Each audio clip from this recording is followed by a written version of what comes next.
जय गुरु जी। शुक्राना गुरु जी। गुरु जी के प्यारे भक्तों को कोटि कोटि नमन। गुरु जी का सत्संग और पावन वचन सुनकर मन शांत हो जाता है। क्या आपने कभी सोचा है कि किसी की जिंदगी एक पल में कैसे बदल सकती है? क्या आपने कभी ऐसा चमत्कार देखा है जिसे देखकर विज्ञान भी हैरान रह जाए? आज हम आपको एक ऐसी सच्ची घटना सुनाने जा रहे हैं जो आपकी सोच को बदल देगी।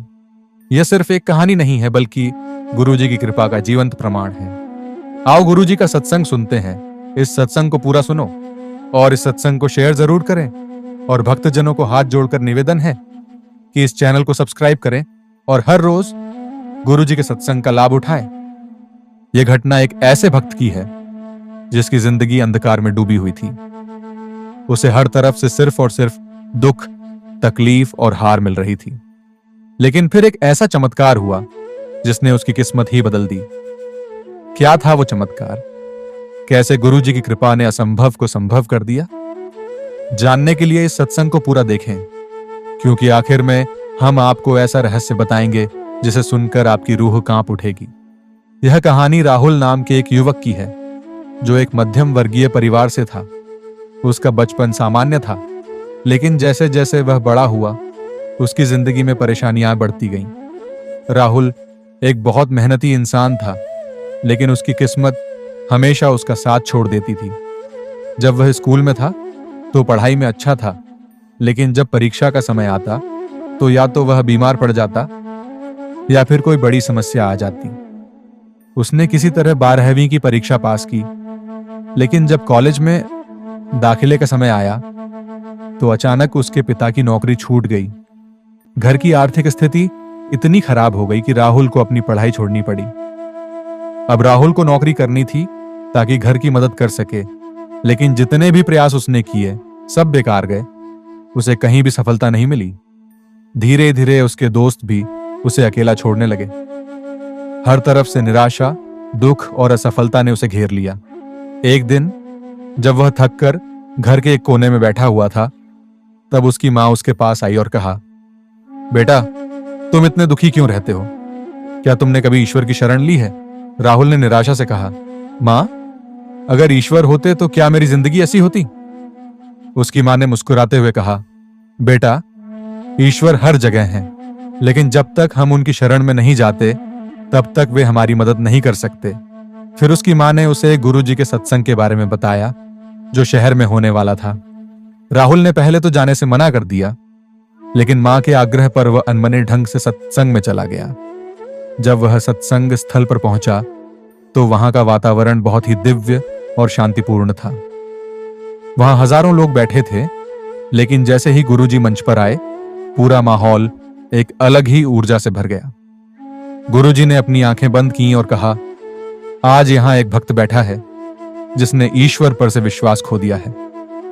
वह सोचता है कि उसकी जिंदगी में कुछ भी अच्छा नहीं हो सकता, लेकिन याद रखना, जब अंधकार सबसे गहरा होता है तब सूरज उगने ही वाला होता है। राहुल चौंक गया। क्या गुरुजी उसी के बारे में बात कर रहे थे? गुरुजी ने आगे कहा, बेटा, याद रखो, जब तुम्हें लगे कि सब कुछ खत्म हो गया है तब समझो कि ईश्वर कुछ बड़ा करने वाले हैं। सिर्फ धैर्य रखो और विश्वास करो। राहुल की आंखों से आंसू गिरने लगे। उसे लगा जैसे गुरुजी ने सीधे उसके दिल की बात कह दी हो। सत्संग खत्म होने के बाद जब वह बाहर निकला तो एक अजीब घटना हुई। रास्ते में उसे एक बूढ़ी औरत मिली जिसने उसके हाथ में एक फूल रख दिया और कहा, बेटा, इसे संभाल कर रखना, यह तुम्हारी किस्मत बदल सकता है। राहुल ने आश्चर्य से उस फूल को देखा। यह एक सामान्य फूल था, लेकिन उसमें एक दिव्य सुगंध थी। क्या यह कोई संकेत था? क्या सच में उसकी जिंदगी बदलने वाली थी? राहुल ने वह फूल अपने पास रख लिया और घर लौट आया। अगले दिन जब वह सुबह उठा तो उसे लगा कि उसका मन हल्का हो गया है। उसे महसूस हुआ कि वह पहले से ज्यादा शांत और सकारात्मक महसूस कर रहा है। राहुल उस फूल को लेकर घर आया। पहले तो उसे यकीन नहीं हुआ, लेकिन वह फूल इतनी अद्भुत खुशबू फैला रहा था कि उसके कमरे का माहौल ही बदल गया। उसकी मां ने मुस्कुराते हुए कहा, बेटा, यह कोई साधारण फूल नहीं है, ये गुरु जी का आशीर्वाद है।